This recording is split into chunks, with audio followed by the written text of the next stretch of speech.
leaders in the specials. Ja, dit is lekker. Ek weet nie, dit lyk vir my ons is voor nou sover. Die laaste stukkie was 'n bietjie erg geweest. Ons moes roetes maar soek. Maar ons het dan die stickers, ons verstaan die stickers daarom. Ons kyk maar net die stickers. So a great performance so far from the pair, halfway through, and they hold a 32-second lead over the Silvalds, Quinton and Cully, while Matthews and Burke are just under 5 minutes off the pace. Let's catch up with all the front-runners in the productions.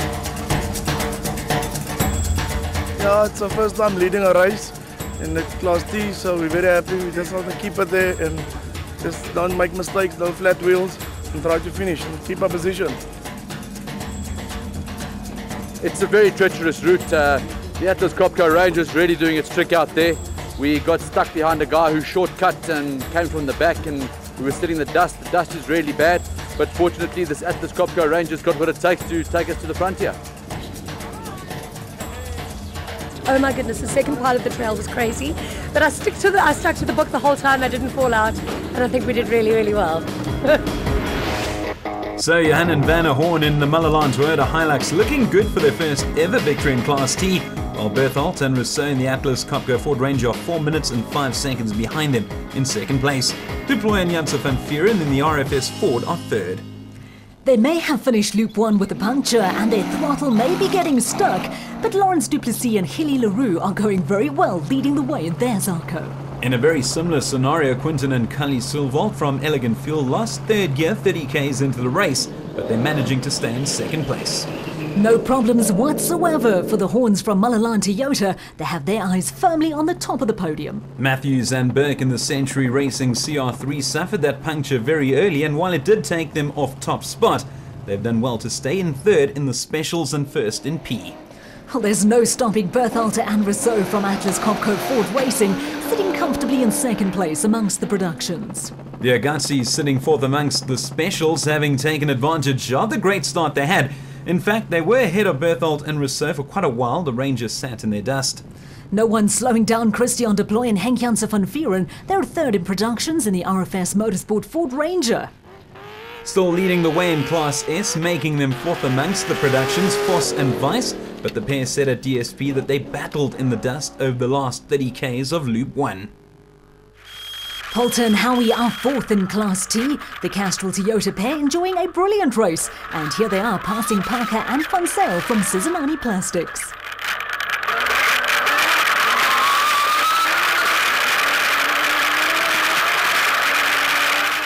400 kilometers in, and Duplessis and LaRue hold on to first place amongst the specials, followed by the Silvalts, while the Horns lead the way amongst the productions. The Silvalts have been sensational throughout the year, with Quinton having taken over the driving duties from his dad.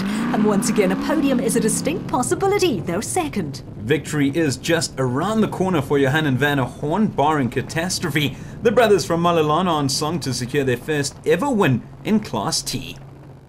Still in third in the specials, but first in Class P, Matthews and Burke from Century Racing. Look at that dust. Berthold and Rousseau looked to have things a bit more visible.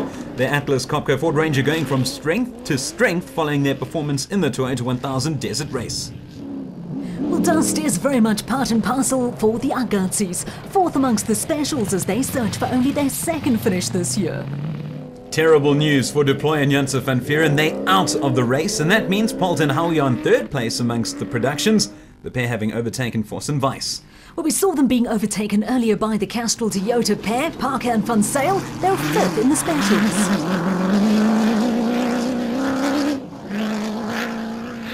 Moving up a place to sixth, Hutchison and Stassen. A terrific performance from the defending champions in the Motorite Bat Venom, who have been doing plenty of overtaking, including Whitehouse and Smith.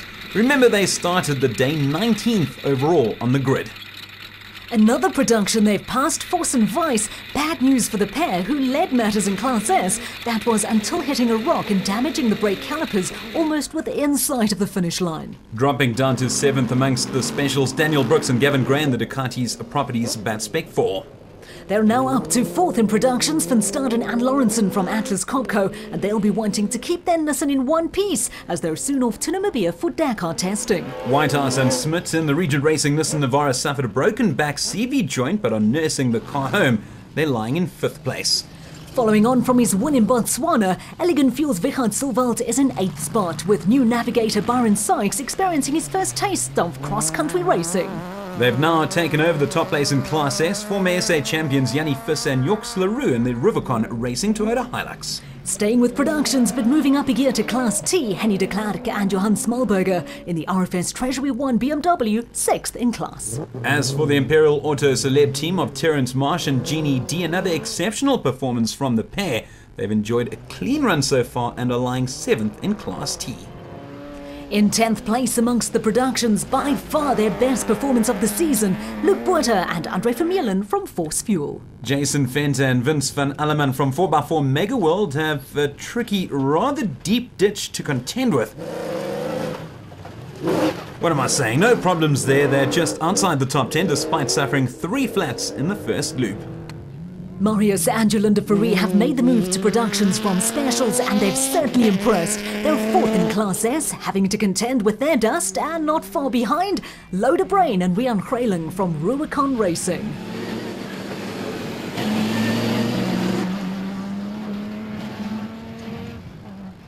On board with Kobus van Tonder and Freddie Creel in the Unifreight Ford Ranger, and there's confirmation of the fate that befell Christian Deploy and Henk Janse van Vieren. Heartbreaking for the pair from RFS Motorsport.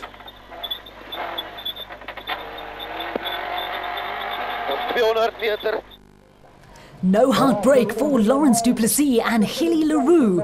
First place in Class A with a blistering performance.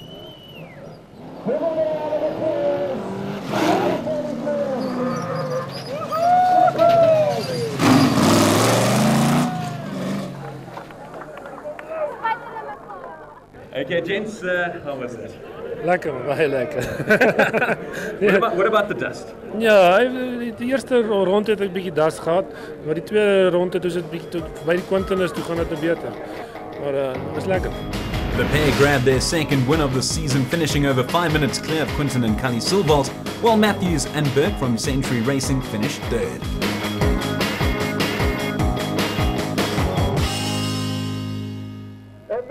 In the Productions, it was a very special performance from the Horns from Malalan, their first ever win in Class T and very popular victors.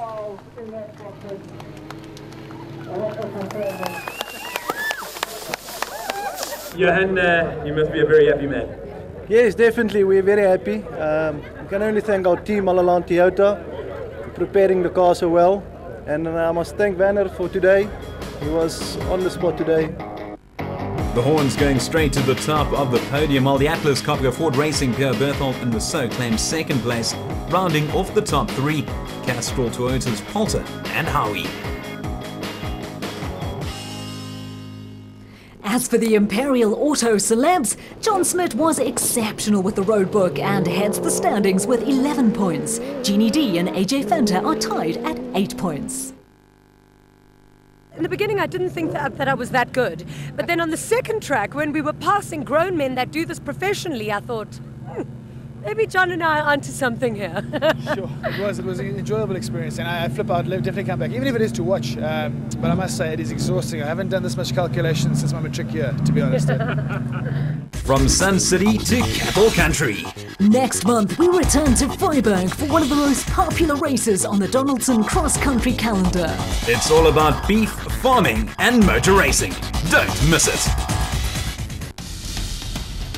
The Donaldson Cross Country Championship, brought to you by